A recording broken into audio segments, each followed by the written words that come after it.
They say success doesn't come all at once. It comes like water dripping on stone, slow, patient, unseen. The world celebrates the masterpiece, but forgets the thousand quiet failures that shaped it. In life, the difference between those who dream and those who succeed isn't talent or luck, it's the power of consistency.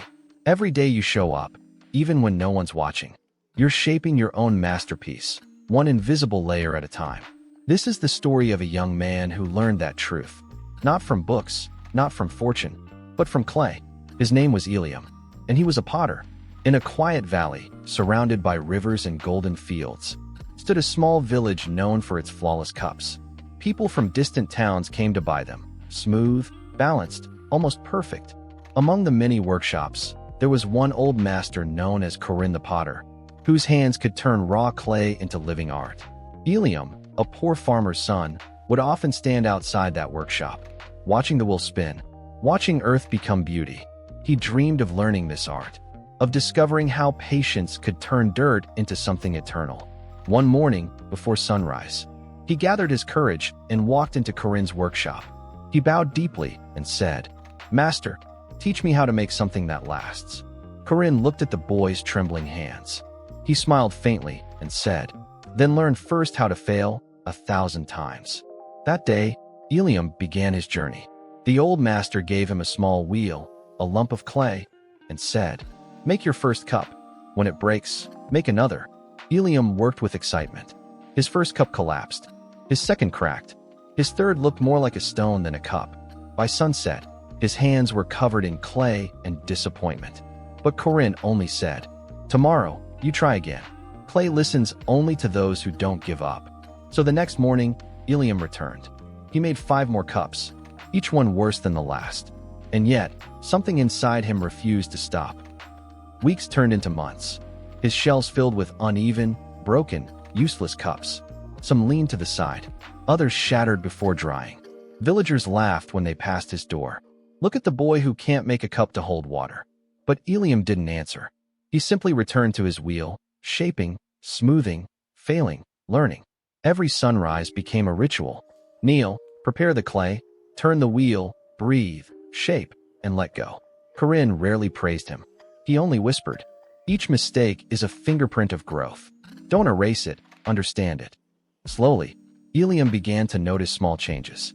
His fingers learned the rhythm of the wheel. The clay began to obey instead of resist. The sound of his work became music, soft, steady, almost meditative. He lost count of how many cups he had made. 50, 100, 300, none perfect, all precious. One stormy night, the roof leaked into his workshop. Rain poured down and ruined dozens of drying cups. Eliam fell to his knees, shouting, "Why do I keep doing this? Nothing ever works." Corinne appeared behind him, holding an old cracked cup in his hand. "This," he said, "was my first. I kept it as a reminder that beauty doesn't come easy." He placed the cup on the shelf beside Eliam's broken ones. "You don't see progress because you only look at today. But every day you return, the clay is shaping you too." Eliam wept that night. But when morning came, he didn't quit. Years passed. Eliam grew from a boy into a man. His hands were no longer soft. They carried the memory of every cup he'd ever touched. He had made hundreds upon hundreds. The villagers stopped mocking him. Now they came to watch. They came to learn. They came to feel the peace that filled his workshop. Corinne grew old. His hair turned white, his hands trembling. One morning, he handed Eliam a single block of clay and said softly, "This will be your 1,000th cup. Do not rush. Let your hands remember everything they've learned." Eliam nodded. He worked from dawn to dusk in silence. The wheel spun slowly. The air smelled of earth and rain. He shaped the clay as if it were alive, gentle, patient, steady.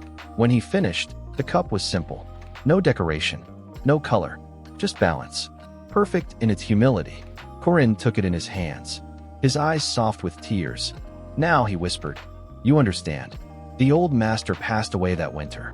Eliam buried him beneath the great oak behind the workshop and placed the 1,000th cup beside his grave.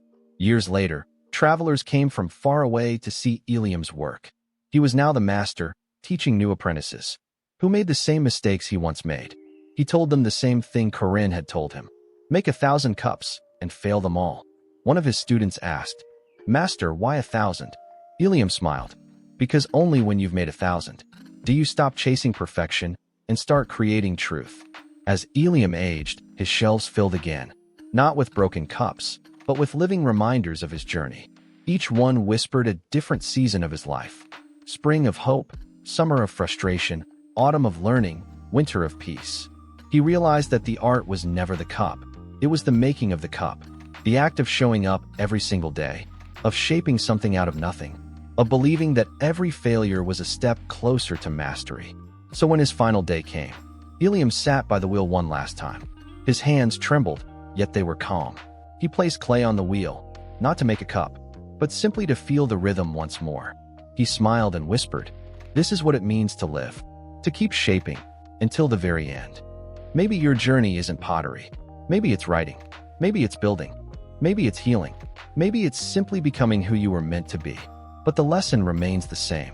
Greatness is not found in the 1,000th result. It's found in the 1,000 quiet days of showing up. When no one claps, when no one notices, when the world seems to move faster than your progress. Be like Ilium. Keep shaping. Keep showing up. Because one day, your 1,000th moment will come, and you'll realize you were being shaped all along. The power of consistency. It's not about what you create, but who you become.